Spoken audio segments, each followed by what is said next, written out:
आज हम हैं पाली घाट जो कि चंबल नदी पर है और इस चंबल नदी में जो कि डॉल्फिन जिसको राष्ट्रीय जलीय जीव के रूप में घोषित किया गया है और धौलपुर के निकट यह मिलती है। हम बात करें तो चंबल नदी और पार्वती नदी जो कि दोनों ही मध्य प्रदेश से निकल रही हैं लेकिन मार्ग अलग अलग हैं। एक भोपाल की तरफ से आ रही है, दूसरी जो नदी है वह हमारे राजस्थान में कोटा की तरफ से आ रही है और दोनों नदियों का इस पाली घाट पर संगम है। आप सामने जो ये ब्रिज देख रहे हैं, यदि हम इसकी बात करें तो एक राजस्थान की तरफ से है तो दूसरा जो पार्ट छोर है वो मध्य प्रदेश राज्य को जोड़ने का काम करता है।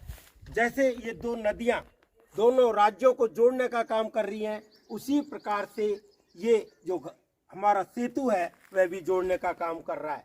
मित्रों, ये जलीय जीव आप देख सकते हैं, शानदार। कहते हैं कि यावत भूमंडलम धत्ते शशैल वन काननम तावत तिष्ठति मेदिनाम संतति पुत्र पुत्र की, अर्थात दुर्गा सप्तशती में ये बहुत पहले लिखा गया था कि जब तक हमारे जीव, वन्य जीव, पेड़ पौधे सुरक्षित रहेंगे, हम और हमारे आने वाली पीढ़ी का भरण पोषण होता रहेगा। यदि हमने इसकी ओर ध्यान नहीं दिया तो एक दिन हम भी स्वयं नष्ट हो जाएंगे। आप देख रहे हैं यहाँ जो पाली घाट है उस पर विविध प्रकार के जीव, यहाँ पर जो घड़ियाल है, मगरमच्छ है, वो अंडे देते हैं और अंडों को वो निकटवर्ती जो किनारे हैं उनमें करीब करीब 50 सेंटीमीटर गड्ढा करके छोड़ देते हैं। लगभग 2 महीने बाद उनमें से जीव निकलना शुरू होते हैं और यहाँ इस क्षेत्र को संरक्षित भी किया हुआ है क्योंकि घड़ियाल में 100 में से हार्डली 2-5 ही जीवित रह पाते हैं, इसलिए इनको संरक्षित क्षेत्र भी घोषित किया हुआ है।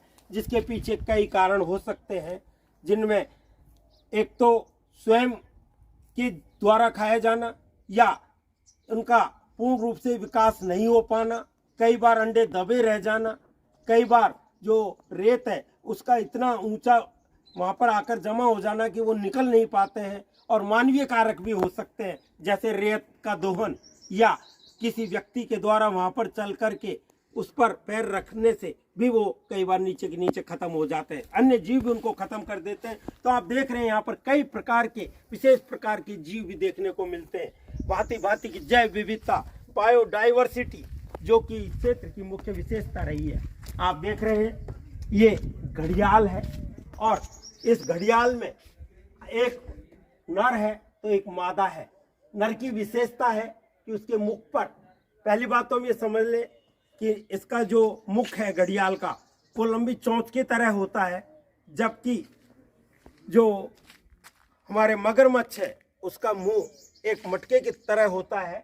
लेकिन घड़ियाल में जो नर है उसके मुंह पर एक विशेष प्रकार की आकृति गोल सी बनी होती है, जबकि मादा में ऐसा नहीं होता। मादा ज़्यादा आक्रामक होती है लेकिन पुरुष कम होते हैं। अतः हम ये समझे कि ये सभी आक्रामकता अपनाते हैं। वैसे तो अपनी सुरक्षा और संरक्षा के लिए अपना सकते हैं, लेकिन ऐसा भी नहीं है। आप देख रहे हैं क्या शानदार ये जलीय जीव संरक्षण और इनके लिए किया गया सरकार का प्रयास। IUCN भी इस ओर प्रयासरत है और हमारी राजस्थान सरकार और साथ में हमारी भारत सरकार दोनों मिलकर जलीय जीवों को बचाने के साथ साथ जैव विविधता की तरफ भी विशेष ध्यान दे रही है।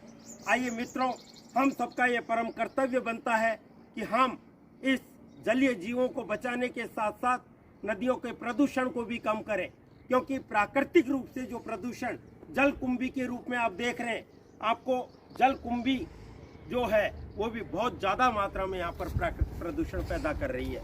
हम इसको कैसे रोकें, क्योंकि ये प्रदूषण बढ़ता गया तो एक न एक दिन ये नदियाँ भी नष्ट हो जाएंगी, खत्म होने की कगार पर आ जाएंगी, और ऐसे में जो जीव हैं उनको ऑक्सीजन नहीं मिल पाएगी तो वह स्वतः ही खत्म हो जाएंगे। जब यही नहीं रहेंगे तो फिर हमारा भी अस्तित्व खत्म हो जाएगा। अतः मानव का अस्तित्व बचाए रखने के लिए यह बहुत ही आवश्यक है कि हम इनको भी बचाएं। बहुत बहुत धन्यवाद।